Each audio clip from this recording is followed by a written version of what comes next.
আমেরিকায় ফের শাটডাউনের আতঙ্ক দেখা দিয়েছে।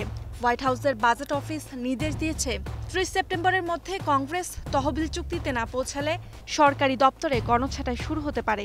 এবার স্থায়ীভাবে চাকরি কাটছাঁটের পরিকল্পনা করা হচ্ছে, যা ট্রাম্প প্রশাসনের অগ্রাধিকারের সঙ্গে জড়িত। সরকারি ব্যয় তহবিল নিয়ে মার্কিন কংগ্রেসে সিদ্ধান্ত না হলে অচলাবস্থা শুরু হবে মার্কিন সরকারের। অর্থ ছাড়া সরকারি অনেক সংস্থার কার্যক্রম সাময়িকভাবে বন্ধ হয়ে যেতে পারে। চাকরি হারাতে পারেন ১ লাখের বেশি সরকারি কর্মী। এছাড়া অর্থনৈতিক প্রবৃদ্ধি, মূল্যস্ফীতির তথ্য প্রকাশ হতে দেরি হতে পারে, যার প্রভাব পড়তে পারে বাজারে। যুক্তরাষ্ট্রে অস্থিরতার ফলে অন্যান্য মুদ্রার বিপরীতে ডলারের অবমূল্যায়ন হয়েছে।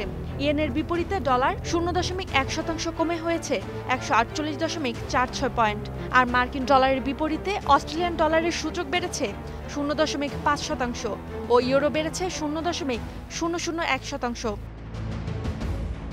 ডলারের নিম্নমুখিতার প্রভাবে মঙ্গলবার ঊর্ধ্বমুখী এশিয়ার শেয়ার বাজার। MSCI এর এশিয়া প্যাসিফিক সূচক 0.3% বেড়েছে। জাপানের নিক্কেই সূচক 0.1% ও চীনের CSI 300 সূচক 0.2% বেড়ে পঞ্চম মাসের মতো ইতিবাচক ধারা অব্যাহত রেখেছে। মার্কিন প্রশাসনের অচলাবস্থা ও ফেডারেল রিজার্ভ সুদের হার কমানোর ফলে স্বর্ণের দামে রেকর্ড অব্যাহত আছে। মঙ্গলবার বিশ্ববাজারে স্বর্ণের দাম আউন্স প্রতি ৩,৮০৮ থেকে ৩,৮৭১ ডলারের মধ্যে ওঠানামা করছে।